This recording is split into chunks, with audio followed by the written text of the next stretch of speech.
নির্বাচনের রায় নিয়ে আমার কিছু কথা হলো কি, রায় ঠিক আছে, কিন্তু এখানে যে জিনিসটা হয়েছে বলে আমি যেটা মনে করি, আমার যেখানে প্রবল সন্দেহ, সেটা হলো যে নির্বাচনে ভোট পড়েছে আরো অনেক কম। এটা আমার সন্দেহ।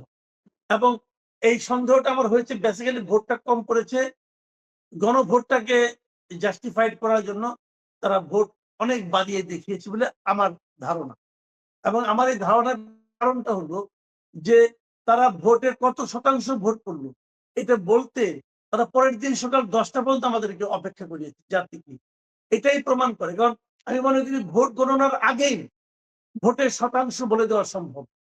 কারণ যে যে মানে ভোটের যে ব্যালট পেপারের যে বইটা আছে, এই বইটা গুনলেই তো হয়। প্রতিটা বই ১০০ টা করে ব্যালট পেপার থাকে। একদম স্মুথলি বলা যায় যে কতগুলি ভোট তারা, কতগুলি ব্যালট পেপার তারা দিয়েছে। এখন যতগুলি ব্যালট পেপার ছেঁড়া হয়েছে ততগুলি ভোট পড়েছে। সেই ভোট কিছু নষ্ট হয়েছে, কিছু পক্ষে গেছে, বিপক্ষে গেছে, যাই যাক। কিন্তু তারা এইটা বলার জন্য পরের দিন ১০টা পর্যন্ত যখন অপেক্ষা করছে, তখন আমার সন্দেহ যে ভোটের শতাংশে যে এটা আমাদেরকে জানানো হয়েছে, এটা আসলে ঠিক নয়।